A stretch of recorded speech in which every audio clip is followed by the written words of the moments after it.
Maraming mga pabigat at pahirap ang buhay. Life could be burdened with stress, problems, hardship. Coping is a must.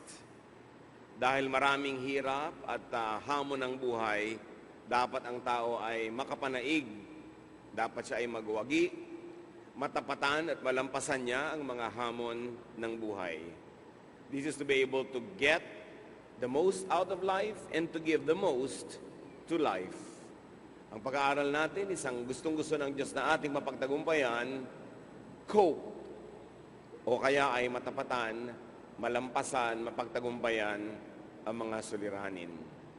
Salamat po, Panginoong Diyos, dahil kayo ay kakampi namin sa aming mga paghihirap, sa aming mga pagdurusa, sa aming mga kinakaharap ng mga hamon ng buhay.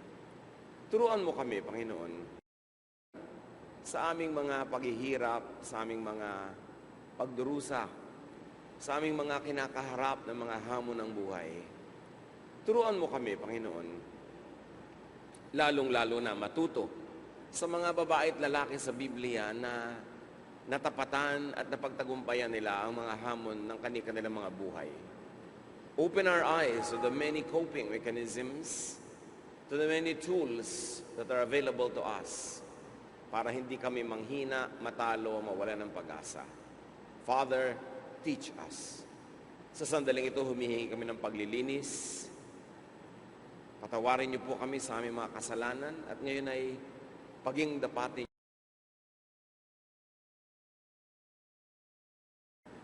Matiis niya ang dapat tiisin, malampasan niya ang iba't ibang mga pagsubok.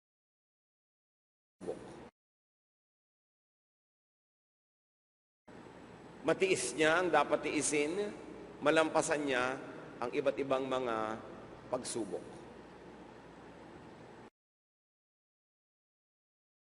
Laugh. Tawanan ang problema. Pwede niyong iyakan, yes. Ano naman mangyayari kung iiyak kayo? Bumibilis pa ang pintig ng inyong puso, tumataas ang inyong presyon ng inyong dugo, na-stress kayo, at kung kayo diabetic, tataas ang sugar levels nyo, kung iyak kayo ng iyak. Pwede kayo magmura, pero ano na mapapalan nyo? Kasala pa kayo. Pwede kayo magdabog, magbasag. Pwede kayo makipag-away sa lahat ng nakakasalubong nyo, sipain nyo lahat ng pusa at balde na madadaanan nyo. Pero ano naman ang mapapalan nyo noon? Tawanan ang problema. Hindi man ito malutas, at least yung katawan mo nakahinga ng oxygen, na-relax sa iyong mga muscle, may napalaang yung katawan na maaaring magbunga ng mabuting bagay sa iyong isip at makaisip ka ng magandang solusyon sa iyong suliranin. Proverbs 15:13, a happy heart makes the face cheerful, but heartache crushes the spirit. Find humor in difficult situations. Don't dramatize or worsen a bad situation. At dito tayo magaling ng mga Pilipino. Nakahulog-hulog na sa hagdan, pagtigil ng paghulog, nakatawa. Makikita mo yung mga dalagang naghahabol ng bus, nakatawa lahat. Sa ibang bansa, mag-observe kayo ng mga tao na under stressful situation, nakasimangot. Kaya siguro kahit 28 bulkan ang nag-iisa-isang pumutok sa ating buhay at dinadalaw tayo ng mahigit 30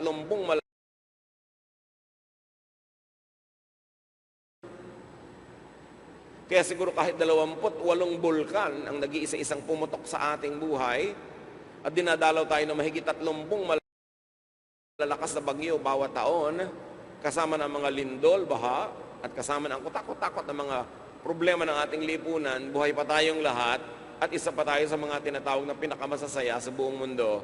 Pinakamababa ang suicide rate dahil marunong tayong tumawa sa problema. Marunong tayong magpagaan ng nadarama. Na pag tense na ang situation, may magbibiro na, tawanan na, dadaanin sa biro. Siyempre, kung sobrang tawa at sobrang biro, hindi malulutas yung problema.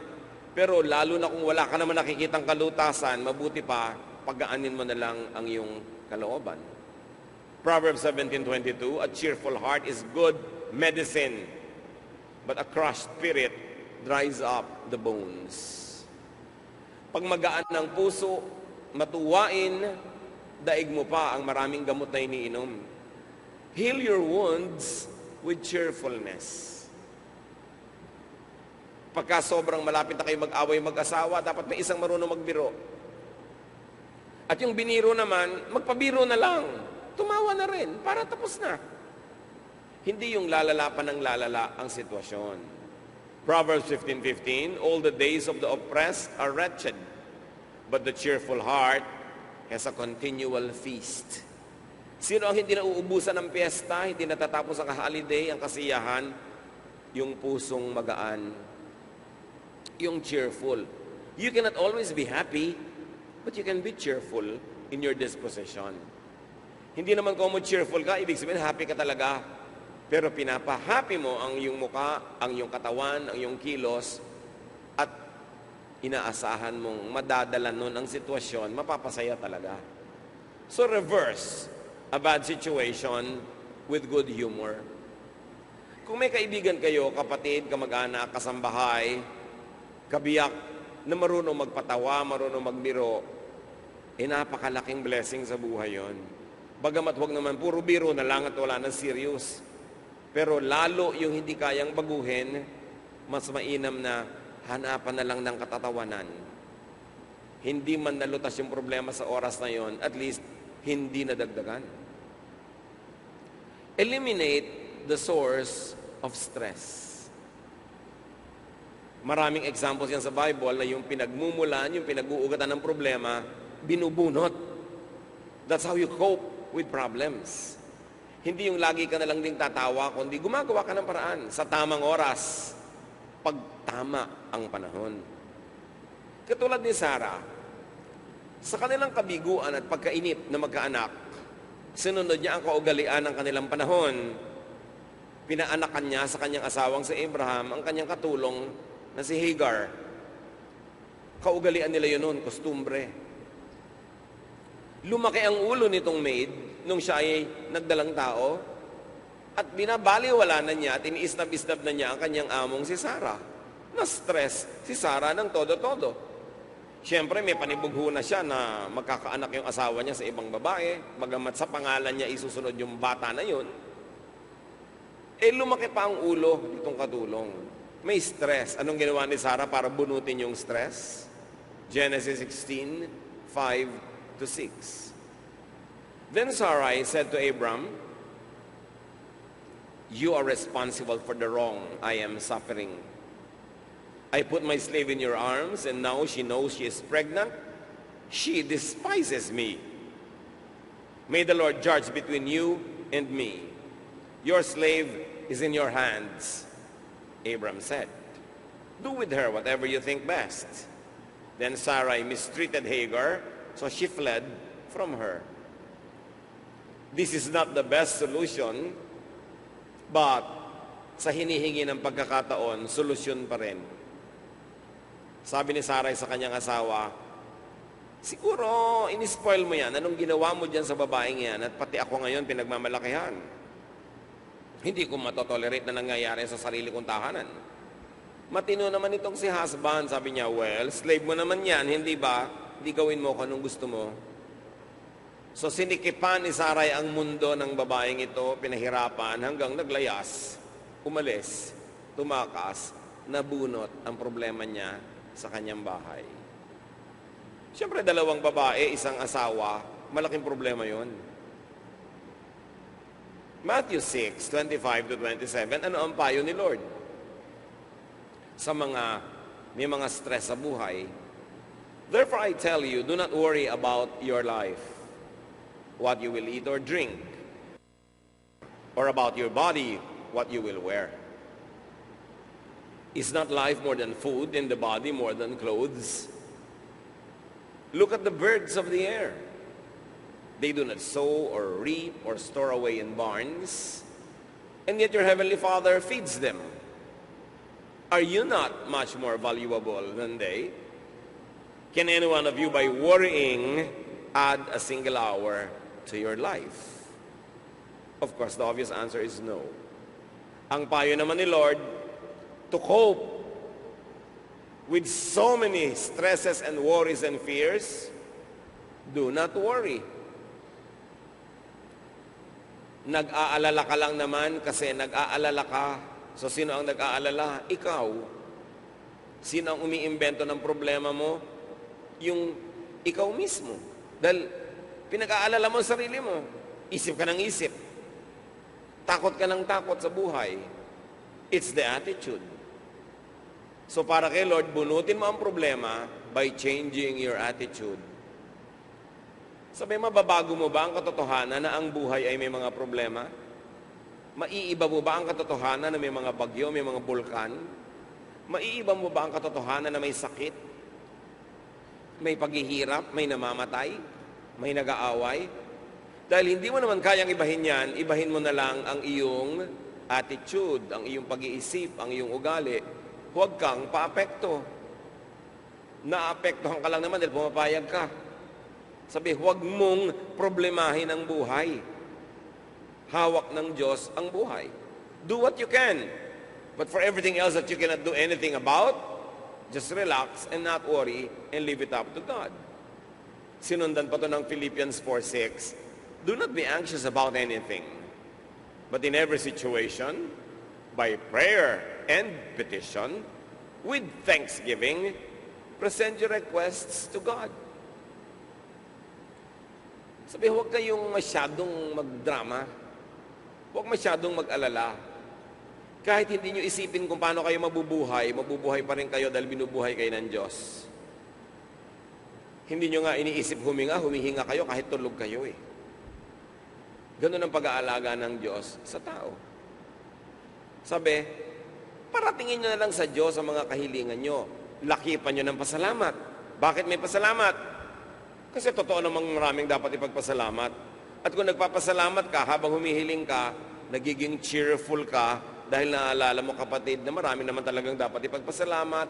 May mga kulang, pero marami rin namang meron tayo, at may mga sobra pa nga. Sa pagpapasalamat, napapaalalahanan tayong hindi naman lahat kulang at wala. Therefore, your attitude changes from negative to positive. Pray instead of worry. Mamili kayo, may problema kayo. Mag-alala o manalangin. Choice nyo yan. Ngayon, kung mananalangin kayo, pagkatapos ng amen, kalimutan nyo na yung problema dahil pinanalangin nyo na, gawin nyo na lang yung practical na bagay para makatulong kayo malutas ang problema.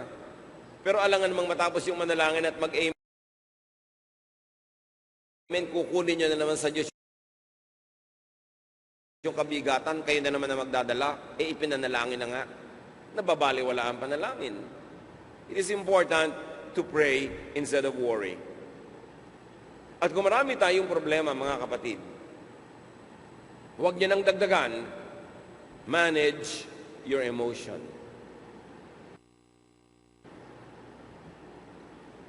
Magulo na ang nangyayari, iiral pa ang galit, lalong gugulo. Pag pinairal ang init ng ulo, may problema na nga kayo mag-asawa, ang ending magsusumbatan pa kayo. Mamaya kayong dalawa na yung nag-aaway. Gugulo lalo. Ang damdamin, nakokontrol yan. Napag-aaralan na ito ay pigilin. Pag sobra ka nagpadala sa galit, yung galit nanganganak, dumadami. Pero pag pinigil mo yan, hindi man maubos, lumiliit. Ganon din yung pag-ibig Pag nai-inlove ka sa isang tao, sige, lalo mong itulak ang sarili mong ma-inlove, magkaka-inlove ka. Pero pag pinigil mo ang sarili mo, nag-isip ka ng mga bagay na makakapagpigil sa'yo para malasing ka sa pag-ibig, napipigil ka naman eh. So dapat ang emosyon ng tao, pinaghaharian ng Diyos, pinipigil ng katinuan, hindi sinusunod ang lahat ng bugso ng damdamin. Hindi nagpapadala sa udyok ng puso na malungkot. Pinalulungkot ka na nga ng puso mo, pagbibigyan mo pa, dapat mo siyang pigilin amin. Hindi nagpapadala sa udyok ng puso na malungkot. Pinalulungkot ka na nga ng puso mo, pagbibigyan mo pa, dapat mo siyang pigilin at supilin. Nanghihina na nga ang loob mo, lalo mo pang bibigyan ng panghihina ang iyong sarili. Manage your emotion. Isa sa napakagandang emotion management na makikita sa Bible, ginawa ni David nung namatay ang kanyang anak. Gustong-gusto niya, mahal na mahal niya ang ina ng batang ito. Gustong-gusto niya na lumaki ang batang ito para maging tagapagmana, pero namatay. Nung buhay pa ang bata at naghihingalo, hindi siya kumain, nag-ayuno siya, hindi siya uminom, hindi nag-ahit, hindi naligo, hindi nahiga sa kanyang kama, kundi nagpatira pa sa malamig na sahig ng kanyang palasyo.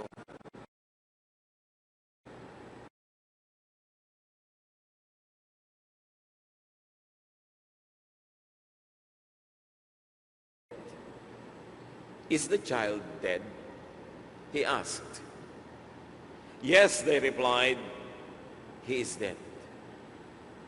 Then David got up from the ground after he had washed, put on lotions, and changed his clothes. He went into the house of the Lord and worshipped. Then he went to his own house, and at his request they served him food, and he ate. His attendants asked him, "Why are you acting this way?" "While the child was alive, you fasted and wept. But now that the child is dead, you get up and eat?" He answered, "The child is dead, you get up and eat?" He answered, "While the child was still alive, I fasted and wept."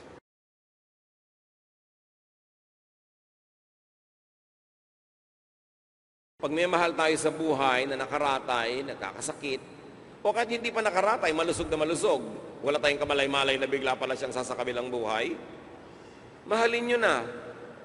Gawin nyo magagawa nyo para pagaanin ang kanyang buhay, pasayahin siya. At kung may karamdaman, alagaan na. Kung may pangangailangan, tulungan na. At kung ipanalangin ang ipanalangin, humingi ng humingi sa Diyos ng awa. At kung matapos ang lahat ng ito, ay sumakabilang buhay pa rin, you have done what you could. Let go. Hindi ibig sabihin hindi nyo mahal, pero ibig sabihin lang, tinatanggap nyo ang kalooban ng Diyos, tinatanggap nyo na nasa kabilang buhay na siya. Itutuloy nyo ngayon ang inyong buhay, at magkaroon na kayo ng reunion kung kayo man ay sa kabilang buhay na. Sabi ni David, ako pupunta sa kanya, darating ang panahon mamamatay ako, pero siya, hindi na siya babalik. So, kailangan ng pawalan. Mga kapatid, kung meron tayong mahal sa buhay, no? May nangyari sa kanila, ayaw natin, sa kabila ng ating pagsusumamo, accept peacefully what can't be changed. Ang mahirap, merong namatay na heto ka ngayon, iiyak-iyak dahil nagsisisi ka, hindi ka malang nakadalaw, hindi ka malang nakatulong, hindi mo lang naabutan ni isang gamot. Pwede ka pa malungkot. Pero ganun pa man, ano pa magagawa mo? Bumawi ka na lang sa ibang buhay pa in honor of the departed that you have neglected. You've got to adjust to realities. Hindi ka pwedeng palibing kasama ng inililibing kasi buhay ka pa. Hindi ka pwedeng sumama sa inililibing kasi hindi ka papatay. Kaya ang pinakamagandang magawa, kapatid, move on. Tanggapin na naiba na ang panahon, sumakabilang buhay na siya. Sasabihin nyo, mahirap gawin yan, madaling sabihin. O di, huwag mong gawin. Sige, sumama ka sa libingan. Magpalibing ka rin. Huwag kang kumain ng 5 araw, 10, 15. Magluksa ka, sige. Mag-iiyak ka hanggang mamatay ka iiyak. O ano kabuti ba sa'yo? Di ba mas mahirap naman gawin yun?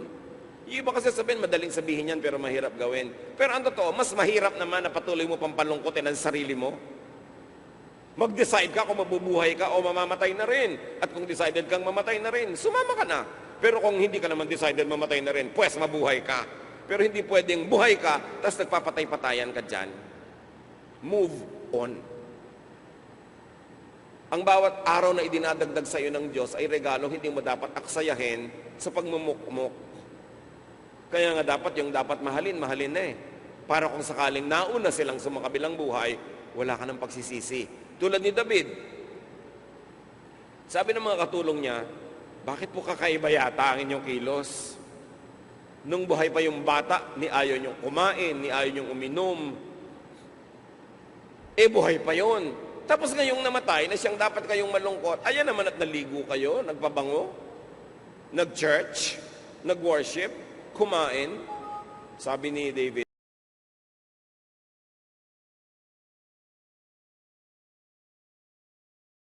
sa ganyan, sasabihin nila, ganyan lang talaga yan.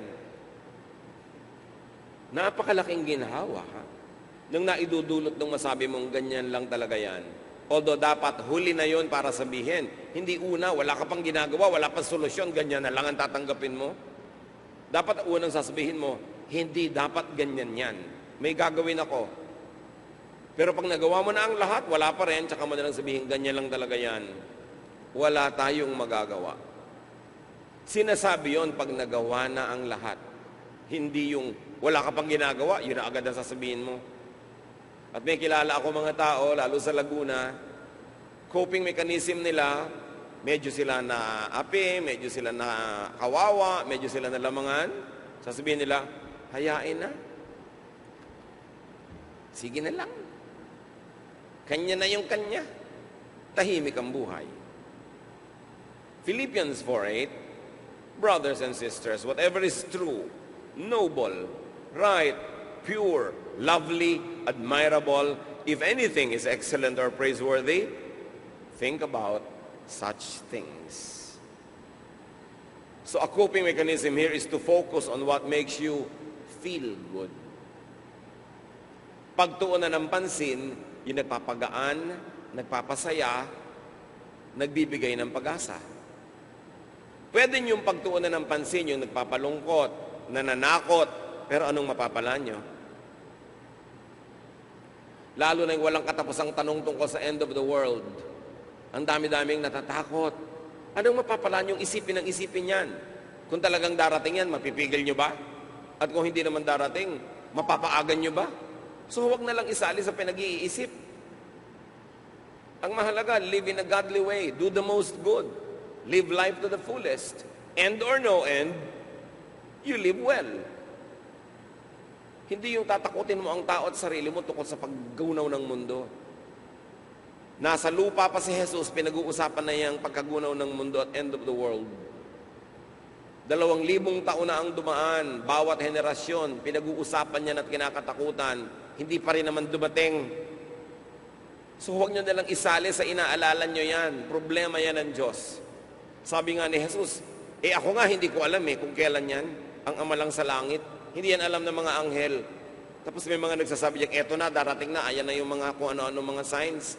Mabuti pa sila, alam nila, daig nila si Jesus. At ano naman ang mapapala nyo na makinig sa ganun mga teaching? Di ba matakot lamang? Meron pa nga ako mga Facebook pamangkin. Naku po, yung asawa ko na humaling sa end of the world, nag-resign sa trabaho, pinatigil sa pag-aaral ang mga anak ko, wala kaming ginawangin araw-araw kundi magdasal. Bakit? Hindi ba pwede magdasal ng 1 oras tapos may 23 hours kapag natira sa maghapon para gawin na ibang bagay? Kung bakit kinakahumalingan ng mga nakakatakot na bagay? Philippians 4:6, don't be anxious about anything, but in every situation, by prayer and petition, with thanksgiving, present your requests to God. Kaya paulit-ulit nating binabasa, do what makes you feel good. Kaya yung prayer, bukod sa nakikipag-usap tayo sa Diyos, may therapeutic effect pa yun. Naibulalas mo yung damdamin mo, nailabas mo yung gusto mong ihinga, nahingi mo yung gusto mong hingin, nakaulayaw mo ang Diyos, therapy pa rin. So don't think of that which bothers you unless you are seriously buckling down to work to solve the problem. Huwag yung nagbabakasyon ka, may kinakain ka, ang iisipin mo, problema. Dahil hindi naman makakatulong. Control the direction of your thoughts. Manage your emotions. Kaya nyo yan. Sabi ng Philippians 4:13, I can do all this through Him who gives me strength. So, do what empowers yourself. You've got to empower yourself. Kailangan yung palakasin ang sarili, hindi pahinain. Patibayin ang sarili, hindi ibuwag.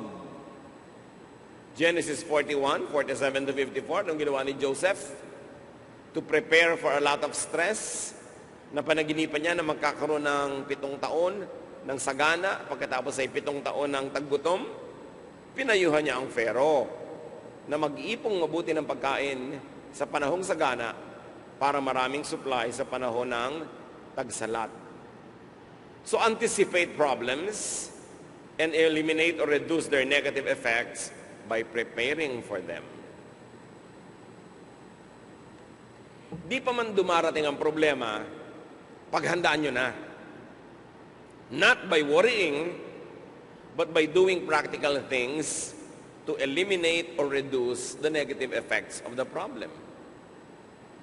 Okay, kung hindi tayo babawian ng buhay habang bata pa tayo, ang mangyayari, tatanda tayong lahat. Correct? Tatanda tayo. Pag tumanda tayo, nababawasan ang ating income, liban na lang ang dami niyong investments na dumadami ang bunga habang dumadaan ang panahon. Kung marami kayong savings, marami kayong investment, habang tumatanda kayo, mas dumadami yung pera nyo. Pero konti lang may ganon. Kadalasan, habang tumatanda, kumokonti ang hanap buhay, nawawala ang hanap buhay, lumiliit ang income, o nawawala pang income totally. Pero dumadami ang gastos. Dahil magkakasakit ka, hihina ka, mahuhulog ka ng hagdan, matutumba ka dito, mauospital ka, lalagyan ka ng brace ng buto, magkakaroon ka ng mga alta presyon, mga ganitong sakit, diabetes, dadami ang gamot mo, hihina ka, kailangan mo ng wheelchair, kailangan mo nito, kailangan mo nun. Ang tanong, hindi naman sorpresa na tumatanda ang tao at dumadami ang pangangailangan. Pero gaano karami ang naghahanda para sa oras na yon? Yung talaga nagsisikap habang malakas. Ang mga young people ngayon, ang lalakas kumita compared sa young people a generation ago. Pero inuubos sa gimmick, inuubos sa gadget, inuubos sa walang katapusang gastahan dito, tour doon, biyahe doon. Parang wala nang katapusan ng kabataan. Pero pagtanda, paano? Walang investment, walang savings, walang insurance. Ang dami-daming taong kumikita ngayon ng maraming pera dahil sa mga OFW.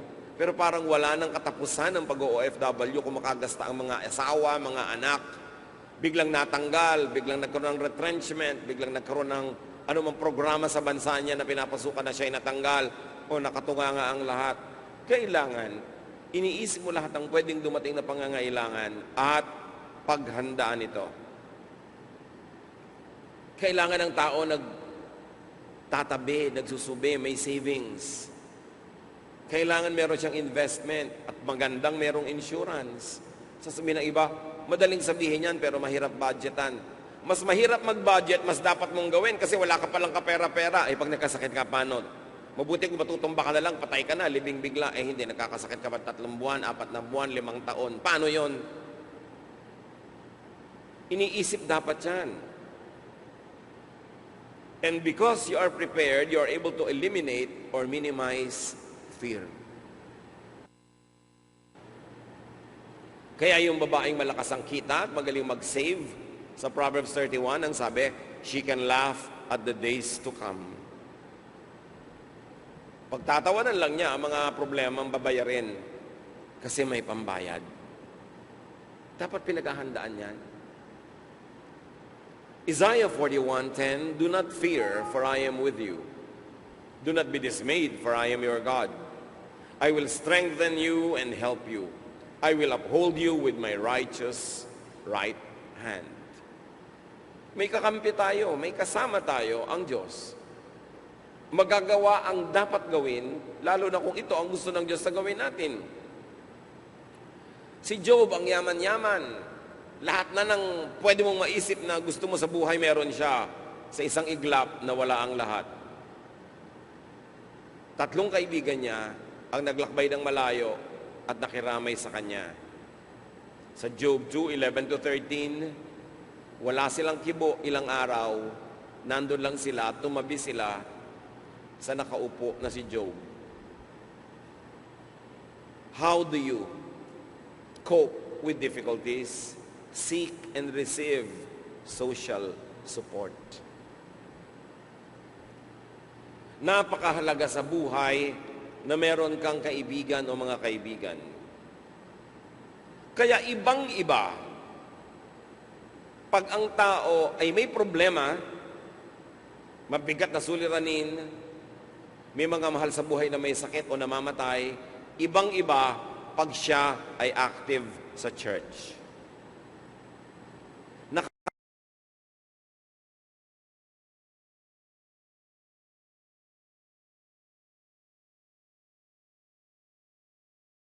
Fellowship, wala kayong Bible study, wala kayong sambahay, wala kayong home group, wala kang ministry. 3 taon ka nang may sakit, wala pang dadalaw sa'yo. Bakit? Sinong may alam na may sakit ka?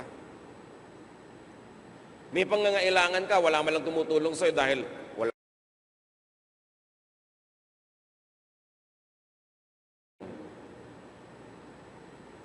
Kailangan may kakilala kayo, may nakakakilala sa inyo. At kailangan ipagsiksikan nyo ang inyong sarili. Minsan, parang hindi ka welcome. Akala mo lang yun. Baka yung ina-expect mo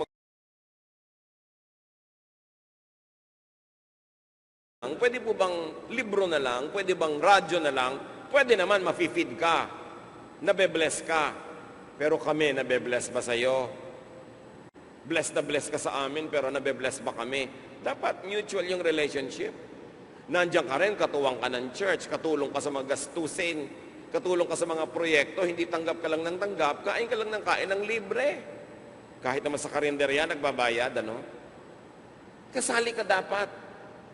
At pag kasali ka, may tanim ka, may ani. Gusto natin ang mga tao involved sa mga activities ng church. May mga kapalagayang loob, may mga kabarkada na siya sa loob ng church para hindi siya nag-iisa pag may problema siya. Pero nasa inyo yon, kung ayaw niyong paabala. Gusto niyo darating lang kayo, aalis, ayaw niyong paabala. Pero kung darating ang panahon na kailangan ng support, huwag kayong magdamdam na wala nagsusupport. Gusto kong merong kayong support group. Kailangan natin yon. At hindi natin alam kung kailan natin kakailanganin. 2 years ago, gumawa ako ng Thursday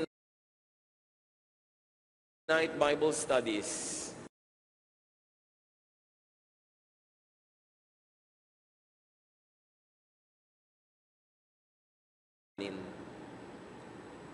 Mga 2 years ago, gumawa ako ng Thursday night Bible studies.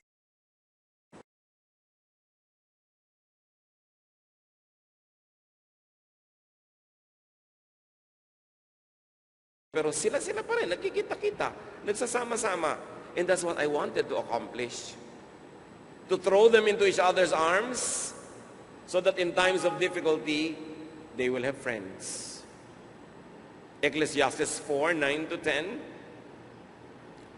You are better off to have a friend than to be all alone. Because then you will get more enjoyment out of what you earn. If you fall, your friend can help you up. But if you fall without having a friend nearby, you are really in trouble. Sabi, mabuti yung may kaibigan ka, may karamay ka. Kahit hindi siyempre makikisama ka. Makikisalamuha, makikiisa. May sacrifice. When people live together, some sacrifices are done for the sake of harmony. But the advantages far outweigh the difficulties. Genesis 2:18, the Lord God said, "It is not good for the man to be alone. I will make a helper suitable to him." So get and give help. How else do you cope with life's difficulties? Avoid thoughts or circumstances that cause stress. Iwasan ang mga iniisip na nagpapahirap lang ng loob.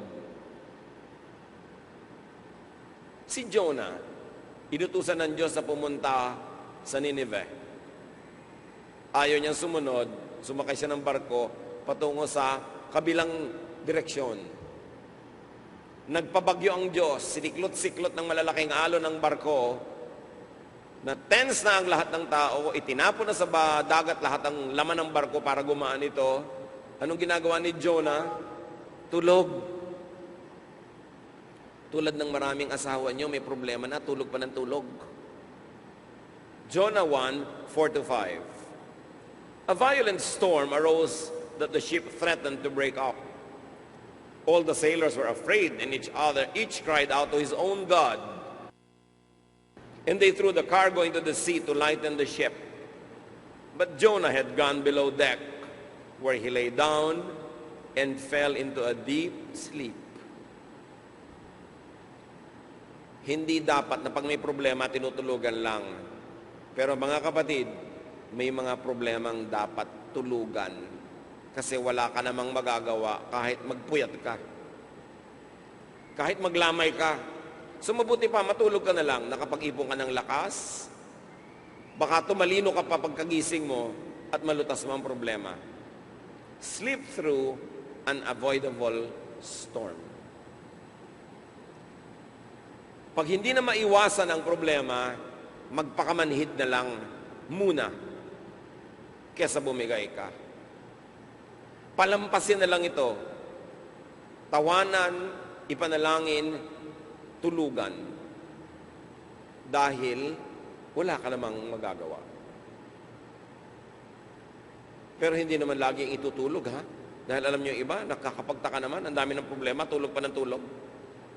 Kaya pa mag-relax. Palibasa, may ibang lumulutas ang problema nila, may pinagpapasahan, may ibang pumapasa ng bigat. Pero dapat yung bigat mo, dalhin mo. Yung pasanin mo, pasanin mo. Pero kung ang lahat ay baliwala, wala ka magagawa sa moment na yon, itulog mo, kapatid. Palakasin mo ang iyong sarili. Patibayin mo ang iyong katawan at isip para bukas, mas may lakas ka para solve ang problema. How else do you cope with problems? Keep fit. Stay as healthy as possible. Iba ang laban pag malusog ka. Katulad sa 1 Kings 19, 1-9, si Elijah gusto nang mamatay. Yung pala, gutom lang siya. Nung pinakain siya ng anghel, gusto na naman niyang mabuhay. Kung minsan, analyze niyo mga kapatid, sobrang tayo nade-depress, baka kulang kayo sa sustansya. Maraming mga nade-depress, Pastor, bakit po ako depressed? Ang tamang itsura mo, pagka naglalakad ka sa ulan, hindi ka na nababasa. Sobrang payat ka na kada diet.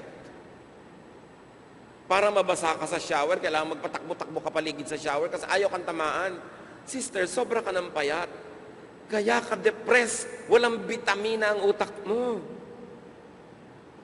Ayaw mo nang kumain ng may sustansya. Baka pag tumapat ka sa drain ng banyo, mahulog ka sa loob. Huwag kang tumayo sa kabilang pinto, baka may bumuhat sa'yo, akala payong ka. Meron kasi, alam nyo, sobrang mag-diet. Alam nyo ba nakaka-depress yan? Pagkakulang sa vitamina ang iyong katawan, lumiliit nga ang iyong baywang, pero kasabay ding lumiliit ang iyong utak. Kaya kailangan balance. Huwag masyado. Hindi ka naman yata lalaban ng Miss Universe bukas, dadaan ka lang sa kanto, di bali na. Kesa naman, depressed ka. Di ka makatulog, puyat ka, nakakakita ka ng mga anino sa loob ng tasa ng kape. Sobrang diet kumisan. Deprivation. Hindi naman yung iba dahil lang nagda-diet, yung iba nane-neglect talaga nila yung nutrition. May effect yan sa ating emotion. May mga pagkaing nakakapagpatamad, may nakakapagpasaya, at sabi ng iba, may nakakapagpalungkot pa. I-research nyo. Ecclesiastes 11:10, so then, banish anxiety from your heart and cast off the troubles of your body. Kailangan palusugin ang katawan, kumain ng tama, magpahinga ng tama, lalo't may laban. May kakaharapin kang problema, dapat malakas ang katawan. So, distress, detox. Kailangan ng tao marunong mag-relax. Cope, whatever it takes. Philippians 4:6-7 and verse 7 na lang ang babasahin natin. The peace of God, which surpasses all understanding, will guard your hearts and your minds in Christ Jesus.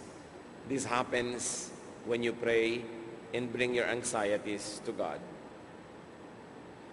Kanina pa, pinag-uusapan na natin how we can cope. Pero mga kapatid, may isang bagay na gusto kong ipaalala sa ating lahat. Let and help people cope.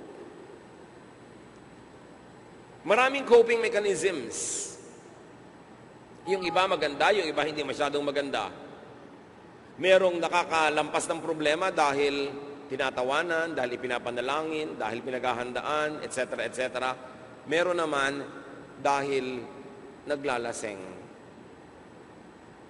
Meron dahil nagda-drugs. Ang paraan nila para malampasan yung hirap na hindi nila makaya, nilalaseng ang utak nila, binabangag. Meron nagsusugal. Meron naman mall ng mall. Meron gasta ng gasta. Meron paganda ng paganda. Kung ano-ano ang ginagawa ng tao, merong maganda, merong hindi maganda, merong neutral. Whatever it is, mga kapatid, let people cope with their problems. Don't judge the way they try to cope. Kung kaya nating magbigay ng payo, lalo't hinihingi naman ng payo natin, magpayo tayo. Pero huwag kayong judge ng mga tao, hindi nyo alam, trying to cope lang pala yun. Kumisan may mga biyanan, galit na galit sa manugang, shopping na shopping. Nasa abroad ang asawa. Yung pala, inip na inip, lungkot na lungkot, yung shopping na lang nagiging libangan niya. Again, it is not the best solution, but if it keeps you from becoming insane, if it keeps you from jumping off the building, it helps you through the night, let people cope. Galatians 6:2, carry each other's burdens, and in this way you will fulfill the law of Christ. Do not judge people who are just trying to cope. Hindi natin alam ang bigat na dala ng kapwa.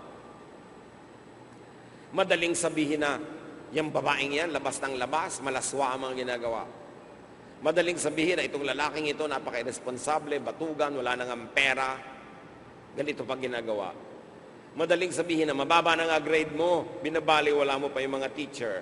Hindi mo alam, coping mechanism lang pala niya yon sa sobra ng frustration sa school. Hindi ko sinasabi mga kapatid na tolerate natin ang masasamang gawa ng kapwa.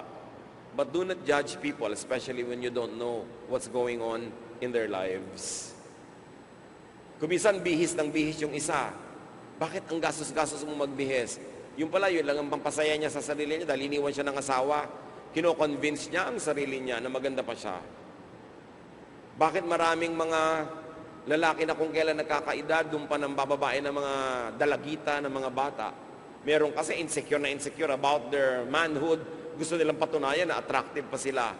Hindi lahat ng ginagawa ng tao, kaibig-ibig, maganda o katanggap-tanggap. Pero ang sinasabi ko mga kapatid, huwag tayong manghuhusga sa ginagawa ng tao pag hindi natin alam kung bakit. Baka sinisikap lang nila na huwag magpakamatay. Baka nililibang lang nila ang sarili para huwag silang mabaliw. You don't know. Do not judge, sabi ng Luke 6:37, and you will not be judged. Do not condemn, and you will not be condemned. Forgive, and you will be forgiven.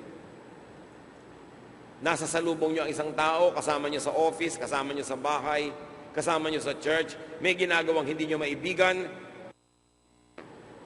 malay nyo, the person is just trying to cope. So huwag yung, sabi nga ng iba, walang basagan ng trip. Sa gusto niya, yung buhok niya, ganun. Doon lang siya sumaya. Malapit na siya magpakamatay, pero napasaya niya siya ng buhok niya na napapangitan kayo, huwag nyo na lang pakialaman. You don't know the storms that people go through. You have no idea.